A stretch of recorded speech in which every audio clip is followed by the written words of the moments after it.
Okay, so following this roadmap, we just completed the first step, establishing the probability distribution for demand and order lead time. And this is just a summary of our findings. Okay, so this is the distribution, also the cumulative probability for demand, cumulative probability for lead time.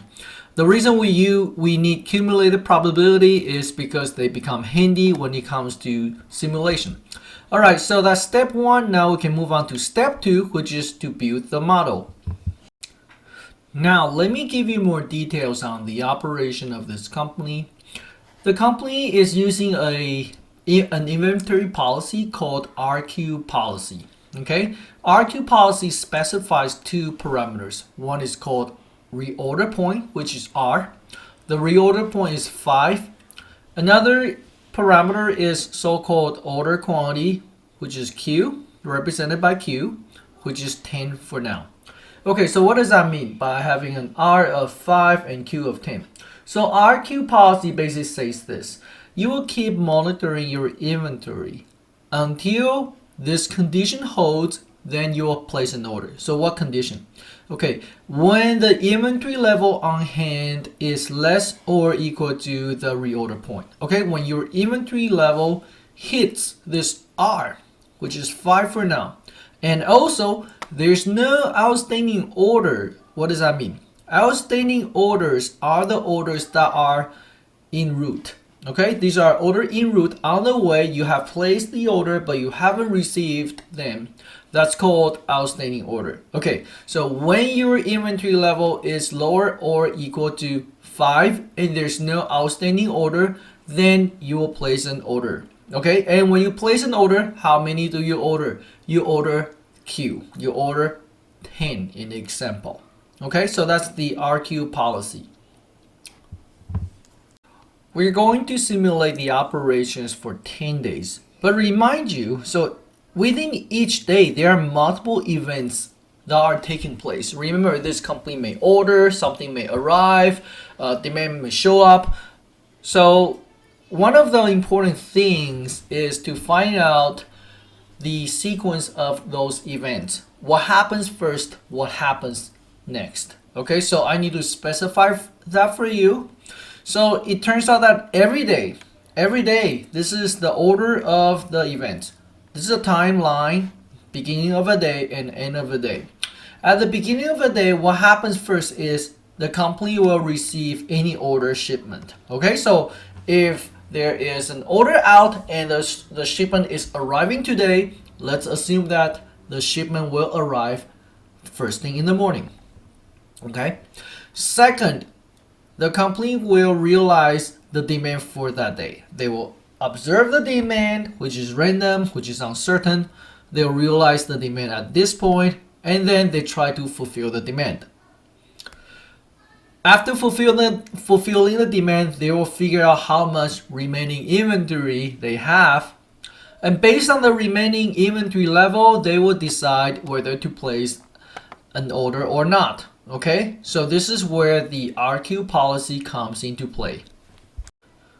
So next, we're going to build a simulation model to simulate the operations over the course of 10 days. Okay, so we're going to simulate day by day, day 1, day 2, day 3. But within each day, we are going to keep track of those events as well.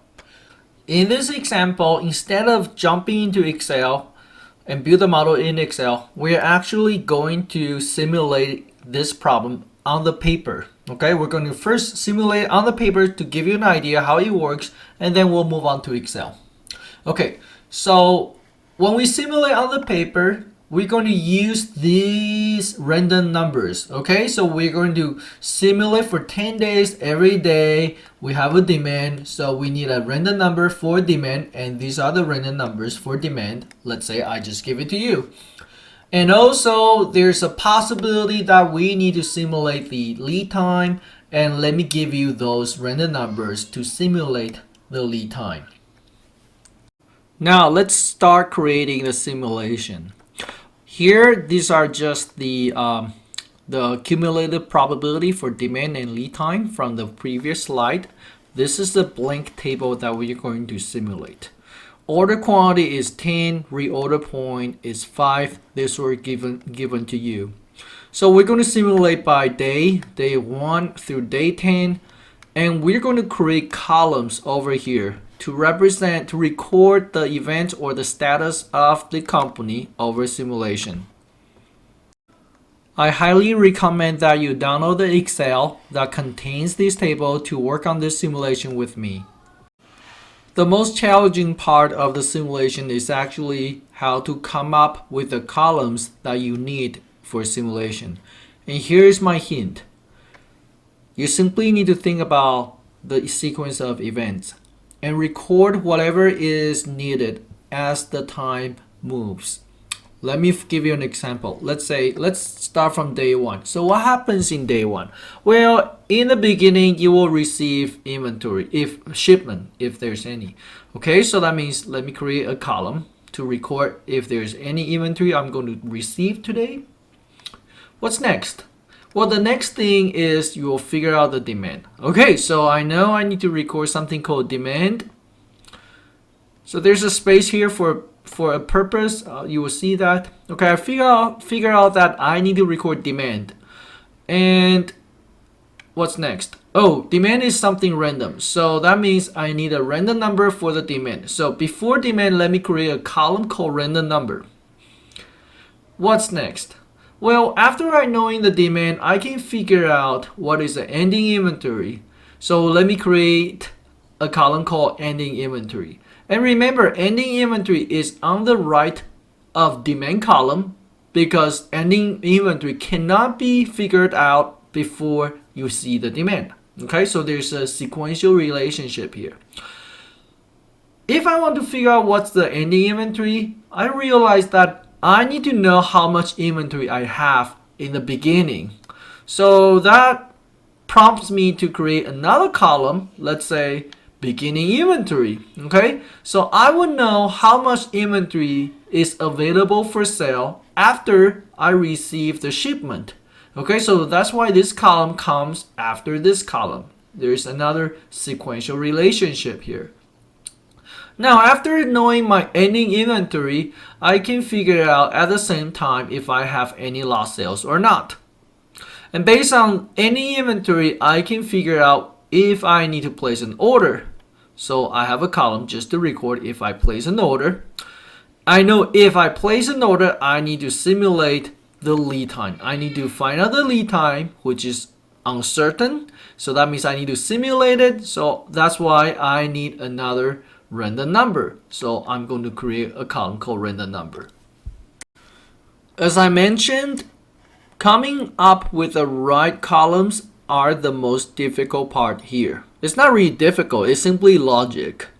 Okay, so this is something you do more, you will get more familiar with. So that means practice is important.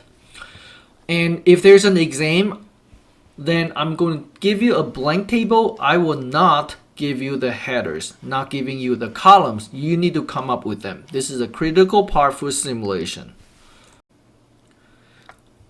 Okay, so now we can start our simulation. Let's just go over time, day by day, event by event. First of all, we have the random number, which is given to you. So I'm going to put the random numbers here. Second, you know you start with 10 inventories. This is given to you. Okay, again, I encourage you to download the Excel file and work on this with me. So let's do it. Now you start with 10 inventory and then let's find out the demand. Let's simulate the demand. Random number is 0.06. Let's look at this table. This is a table for demand, cumulative demand here. 0.06 is between these two numbers, so we conclude that the simulated demand is 1. Okay, some of you might be wondering, so what's going on here? Why are we doing this? How do you simulate that? So just FYI, if you don't know what I'm doing, check out this video. So we talk about this in the past. So again, if you forget how to simulate something using random number, check out this video. So we talked about this in the past. Okay, now given that you have a demand of 1, you start with 10 inventory. That means your ending inventory is just 10 minus 1, so that's 9. Do you have any lost sales? No, 0. Do you need to place an order? Well, my ending inventory right now is higher than the reorder point, so no, I don't need to place an order. So lead time here is irrelevant. Now I can move on to day 2. Do I have any shipment received? No, because I haven't placed any order yet. And what is my beginning inventory? Well, the beginning inventory is simply the inventory carry from yesterday, which is 9.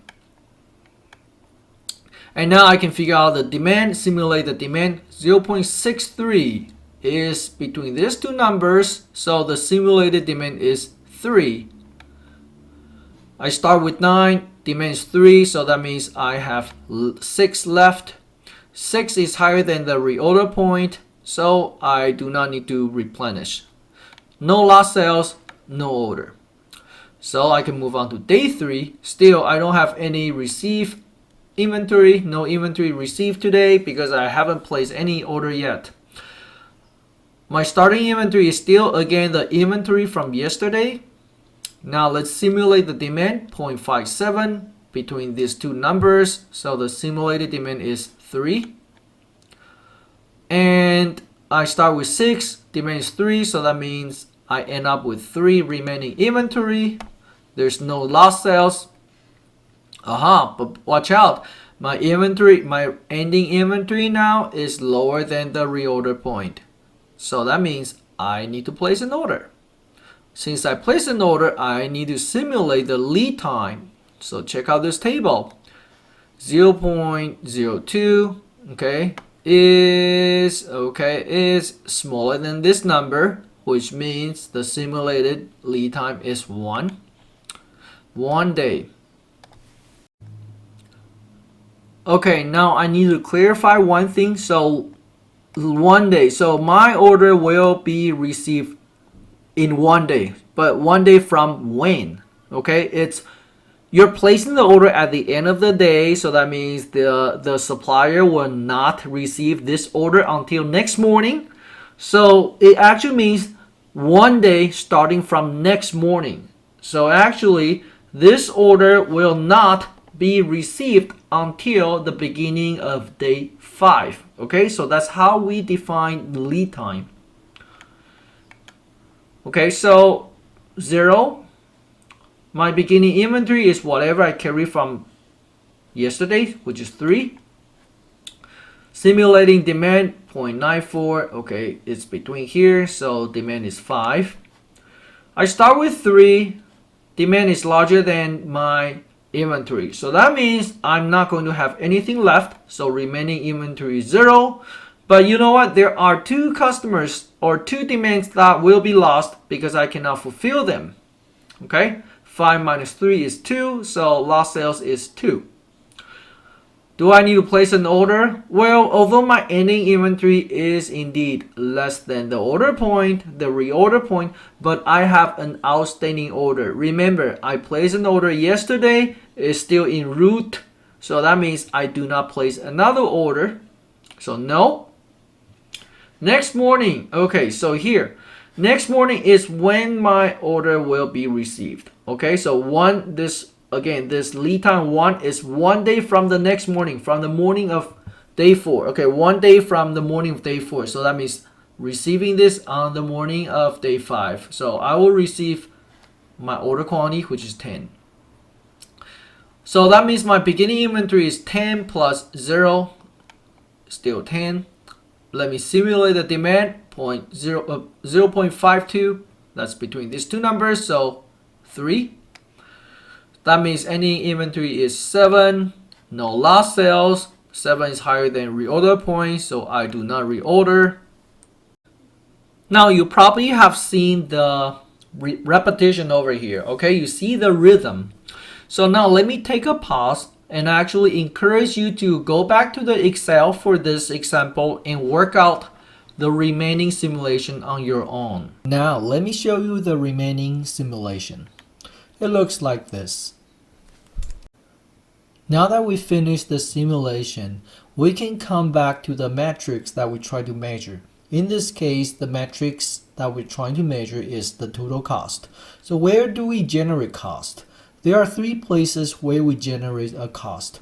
Ending inventory for holding cost, lost sales for lost sale cost, and when you place an order, there's an ordering cost.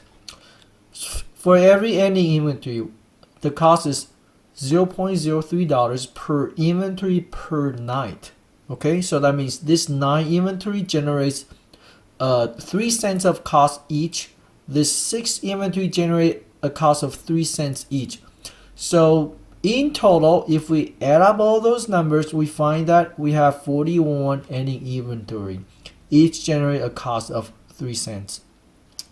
Likewise, every lost sales costs us $10, so adding up all the lost sales, we have 2 lost sales. And we place 3 orders. Our goal is to use the total cost generated from these 10 days of simulation to estimate the total cost over 200 days. Okay, and we have 3 costs to consider. Holding cost is 3 cents per product per day. Lost sales cost is $8 each. Ordering cost is $10 per order. So we simply need to find out the cost for each of them. So based on the 10 days of simulation, this is the average daily cost. Well, first of all, ending inventory. From the previous slide, we find that we have total of 41 inventory over 10 days of simulation. So that means on average, our simulation shows that the average ending inventory is 4.1 per day. Similarly, we have 2 lost sales over 10 days, so that means on average 0.2 lost sales per day. We have 3 orders placed over 10 days, so that's on average 0.3 orders placed per day. Okay, and remember we have the store opens 200 days a year, so we can use these numbers and multiple them by 200 also, and then multiple them by the cost to get the cost for each item. For example, annual cost for inventory, for holding inventory is 4.1 units per day times the holding cost per unit per day times we have 200 days. So that comes out this. Lost sales, we have on average 0.2 lost sales per day. Each lost sale costs you $8 and there are 200 days, so total annual cost of this. Likewise for this number.